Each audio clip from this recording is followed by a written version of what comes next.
Hi everybody. Today we are going to talk about probiotics and prebiotics. You might all have come across one of these bottles during your day-to-day life. Of course, we know when we get an upset stomach, the doctors prescribe us such a medicine. That is, and if you look onto all these bottles, every one contains the term probiotic. And from the bottle itself, you can see that it gives us a digestive advantage, okay, colon healing, okay, and some are showing of their names also. Some are showing acidophilus, complete probiotics, like that. Different terms, but ultimately we are saying what it is a probiotic. So when you get an upset stomach, when you have diarrhea and all that, to maintain your or to overcome or to maintain your gut health, what happens? They prescribe us this medicine. So, but what is this? That's what we're going to analyze. Probiotics, they are living microorganisms which, when ingested, provide numerous health benefits. They are usually bacteria, including certain types of yeast also, which will act as probiotics. Now, you can get these probiotics, as we saw, as supplements as well as from foods prepared by the bacterial fermentation.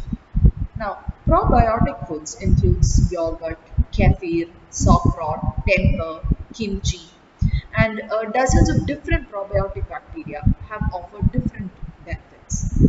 Now, most common among these groups include bacteria such as lactobacillus and bifidobacteria, and each group consists of different species, and each species has many strains. So now this is a slide showing the different probiotic microorganisms. As you see, you can find lactobacillus, lactococcus, propionibacterium, streptococcus, bifidobacterium, bulgaricus.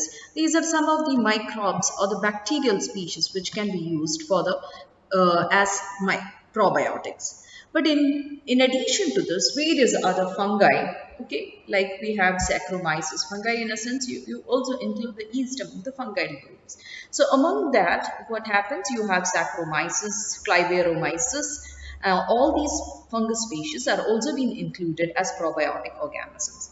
Now, depending upon the microbes in what they can be used, you can divide them into the food grade as well as pharmaceutical grade as well as feed editors. Now, if the microbes are being used in the food, they mainly includes lactobacillus, bifidobacterium, lactococcus as well as streptococcus. It doesn't mean that it is an exclusive partition that funguses cannot be used, but predominantly you have lactobacillus and bifido, these bacteria in the food. Now, in the case of pharmaceutical products, you have lactobacillus also, bifidobacterium as we previously told. You also have certain strains of Escherichia coli as well as Saccharomyces. Now, you should remember that this E. coli mainly doesn't include the pathogenic strains of E. coli, but the other strains, the non-pathogenic strains of E. coli, some strains can be included among them in the pharmaceutical products. And as feed additives, we have other members such as Cliveromyces, Pediococcus, Bacillus, etc. Now, coming to the source of probiotics. We can have probiotics from different sources. As we told earlier, they can be as pharmaceutical supplements that we get to buy from the medical shop. In addition to this, various naturally fermented foods can also be a source of probiotics.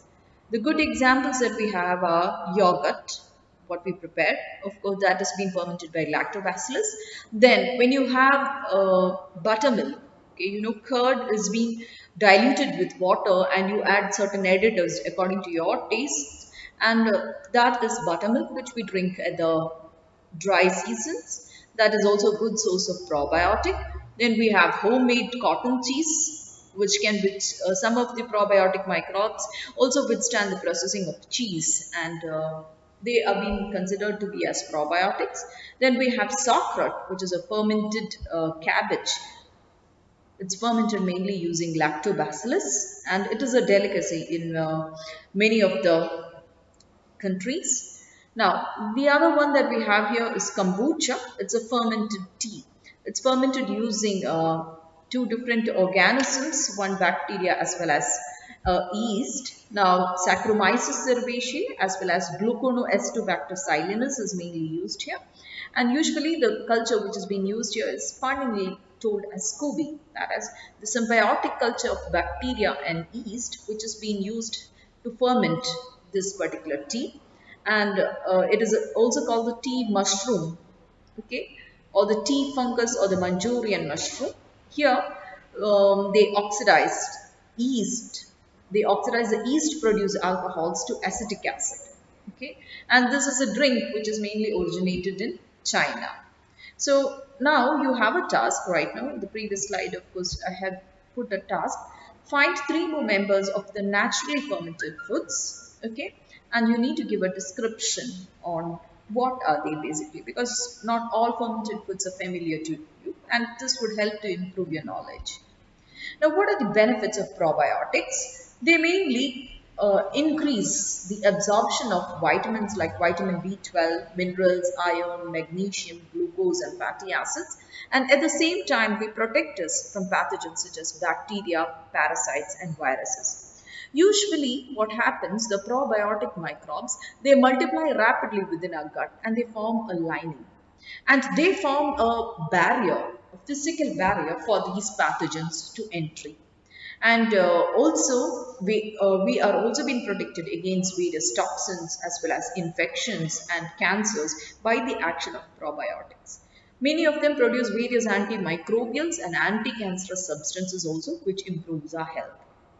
Then, the other function of probiotic is that it increases the intestinal mobility. Okay, so you have healthy bowel movements, and bile creation and gastric juice secretion has also been brought about into a functionally good level with the presence of probiotics, and usually it acts as a gatekeeper of what is allowed in the bloodstream.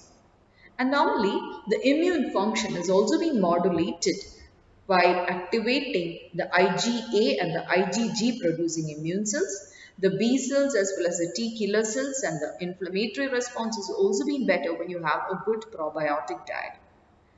In addition to this, as we mentioned earlier, we had mentioned about the absorption of vitamins. Not only that, the production of various vitamins such as vitamin K2 and B vitamins and the enzymes, and of course SCFA butyrate. These are fatty acids. These are all production. These production is all being done with the probiotics. As I had told you all in one of the classes which we had earlier, the supplementation of probiotic curd and all that will heal the blisters of our mouth. When we have blisters throughout our mouth, in the medical terms we say that you should supplement with vitamin B12. Okay, vitamin B complex is the one which we consume as a drug to protect our mouth from mouth ulcers. At the same time, instead of that, you can also have probiotic foods like curd, yogurt, and buttermilk and all that, which would help us to protect from the mouth ulcers. So I think I have mentioned all the benefits, excluding, okay, we have not mentioned about the skin ailments, and it also fend off urinary infections.